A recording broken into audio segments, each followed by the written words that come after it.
Welcome to all. This is Surya. I'm working as assistant professor in Dr. S.N.S. Rajlakshmi College of Arts and Science in the Department of Computer Applications. So this is an important concept in Java programming which we are going to see in this video. First we will be getting into the video. So the topic name is functions. We'll be seeing the introduction. A function is a programming block of codes which is used to perform single related task. It only runs when it is called. We can pass data known as parameters into function. A function can return data as a result. We have already used some Python built-in functions like print, etc. And functions defined in module like math.power. For WinShot, we'll be using POW, but we can use in our own functions. These functions are called as user-defined function. If we are creating in our side, it will be called as user-defined functions. And then, what are the advantages of using functions? Program development made easy and fast. So work can be divided among projects members. Thus, implementation can be completed fast. Program testing becomes easy. It is easy to locate and isolate a faulty function for further investigation. Code sharing becomes possible. A function may be used later by many other programs. This means that a Python programmer can use function written by others instead of starting over from scratch. Code reusability increases. A function can be used to keep away from rewriting the same block of codes which we are going to use two or more locations in a program. This is especially useful if the code involved is long or complicated. Increases program readability.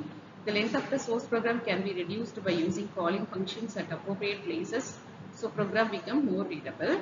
And then functions facilitates procedural abstraction, and then functions facilitate the factoring of code. So these are the important objectives.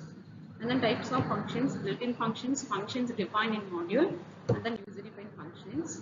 So built-in functions, which is already written or defined in Python, as these functions already defined, so we do not need to define these functions. Below are some built-in functions. Len means it returns the length of the object. List, it returns a list. And then max, it is used to return maximum value from the sequence. Minimum, it is used to return minimum value from the sequence. Open, it is used to open a file. And then print, it is used to print statement. And then str, it is used to return string object value. And then sum, it is used to sum the values inside a sequence. And then type, it is used to return the type of object. And then tuple, it is used to return the tuples. And then functions defined in module. A module is a file consisting of a Python code. A module can define functions, classes and variables.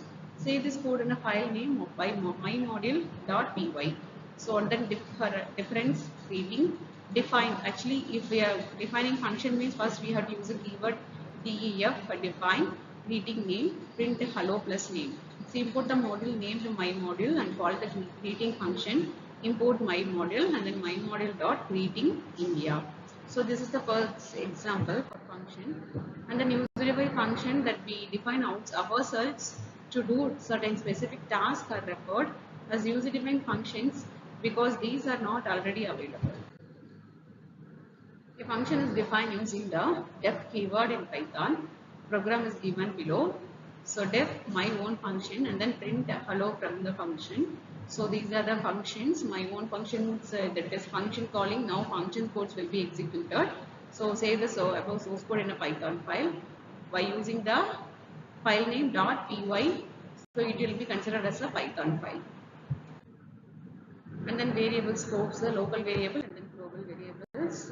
So these are the important example for variable function scopes.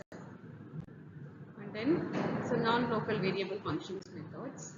And then parameters, arguments, pausing and return values. So these are the examples for parameters, arguments, pausing and return values. So these are specified after the function name inside the parentheses. Multiple parameters are separated by comma.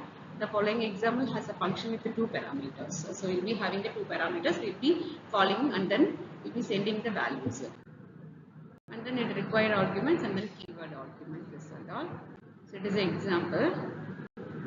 So this lambda functions is a small anonymous function which can take any other number of arguments but can only have expressions.